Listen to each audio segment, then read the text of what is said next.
اللہ وقفا والسلام علی عبادہ الذین اصطفیٰ اما بعد۔ میرے بھائی اور دوستو، سید پرویز شاہ صاحب نواب شاہ سے ان کے دوست ہیں عاشق صاحب، ان سے قاری وحید صاحب پوچھتے ہیں، انہوں نے سوال کیے کہ ایک بندہ صاحب نصاب نہیں لیکن وہ قربانی کرنا چاہتا ہے، کیا وہ قربانی کرے گا تو کیا وہ اس پر ہر سال قربانی واجب ہو جائے گی؟ ضروری ہوگی ہر سال قربانی کرنا؟ عاشق صاحب آپ ان کو بتا دیں قاری صاحب کو کہ قربانی کرے گا تو یہ نفل ہوگی، جس طرح نفل نماز پڑھتے ہیں، اسی طرح نفلی عمرہ کرتے ہیں، نفلی حج کرتے ہیں وغیرہ وغیرہ، اس طرح نفل قربانی ہوگی۔ اس ایک دفعہ کرنے سے ہر سال قربانی واجب نہیں ہو جائے گی، باقی رہا یہ نفل قربانی ہے، کرے گا تو اجر ملے گا اور نہیں کرے گا تو یہ گناہ گار بھی نہیں ہوگا، اس سے پوچھا بھی نہیں جائے گا۔ تو اس لیے پرواہ نہ کریں، نہ پریشان ہوں۔ جس نے بھی بتایا ہے ہر سال کے لازم ہو جائے گی، غلط بتایا ہے، ایسا نہیں ہے۔ دوسرا سوال پرویز شاہ صاحب کے دوست عاشق صاحب سے قاری وحید صاحب نے پوچھا کہ ایک شخص زندگی میں جائیداد تقسیم کرتا ہے اور اپنے بیٹوں کو دیتا ہے، بیٹیوں کو بھی، لیکن بیٹیاں خوشی خوشی اپنے بھائیوں کو دے دیتی ہیں جائیداد اور ان کے نام کر دیتی ہیں، زندگی میں قبضہ مل جاتا ہے۔ اب وہ فرماتے ہیں کہ وہ جو بہنیں تھیں وہ تو فوت ہو گئیں، ان کی اولاد اب مانگتی ہے کہ ہمارا حق دے دو۔ اگر بہنوں نے اپنی زندگی میں ان کو لکھ کر دے دیا اور قبضہ بھی دے دیا اور اس کے لیے ریٹن تحریر نہ لکھا یا کسی کو گواہ بنا کر لکھا اور دے دیا، ان کو قبضہ کر کے دے دیا، تو اب ان کی اولاد نہیں مانگ سکتی، غلط کر رہی ہے۔ اگر مانگتی ہے تو ان کا شریعت کے لحاظ سے کوئی حصہ نہیں ہے۔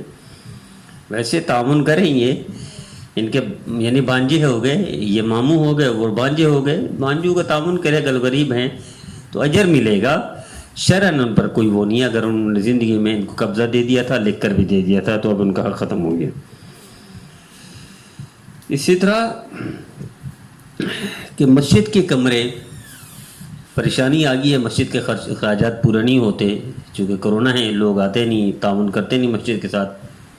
تو مسجد کے کمرے کرائے پر دیے جا سکتے ہیں۔ جی ہاں، اگر ایسی کنڈیشن ہے، مسجد پر قرض بل وغیرہ ادائیگی کی پریشانی ہے، تو مسجد کے کمرے کرائے پر دیے جا سکتے ہیں، لیکن شرطیں یہ ہے کہ مسجد کے کام میں رکاوٹ نہ ہو اور ان کا راستہ مسجد کی طرف سے نہ گزرے کمروں کا، باہر کوئی اور راستہ ہو اور رکاوٹ بھی نہ بنے نماز وغیرہ وغیرہ میں،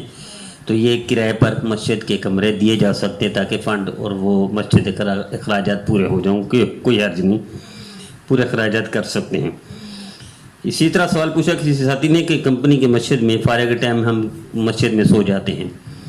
اسی لگا ہوتا ہے، تو سب سے پہلی بات یہ ہے کہ مسجد میں سونا صرف اعتکاف والوں کے لیے جائز ہے، مسافر کے لیے جائز ہے، کمپنی کے ورکروں کے لیے جائز نہیں ہے۔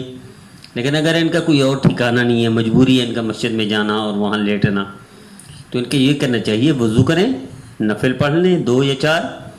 تھوڑی تلاوت کر لیں، ذکر کر دیں، پھر اعتکاف کی نیت کر کے سو جائیں جتنا ٹائم ملتا ہے، تو کم از کم کراہت سے بچ جائیں گے، اس گناہ سے بچ جائیں گے، بلکہ اب اعتکاف کے ساتھ سوئیں گے تو اجر بھی ملے گا، عبادت بھی ہو جائے گی، سونا بھی اجر میں شامل ہو جائے گا۔ سوال پوچھا ساتھی نے کہ ماہانہ تنخواہ ہے اور کچھ نہیں، وہ بھی آخر میں ختم ہو جاتی ہے، قربانی واجب ہے؟ نہیں، کوئی قربانی واجب نہیں ہے،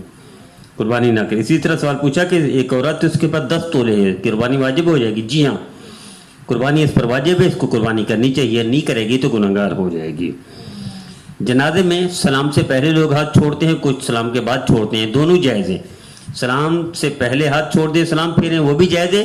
سلام دونوں طرف پھیر کر پھر ہاتھ چھوڑتے ہیں، وہ بھی جائز ہے، کوئی حرج نہیں، لڑائی نہ بنائیں اس کو، شریعت میں لڑائی نہیں ہوتی، سنت پر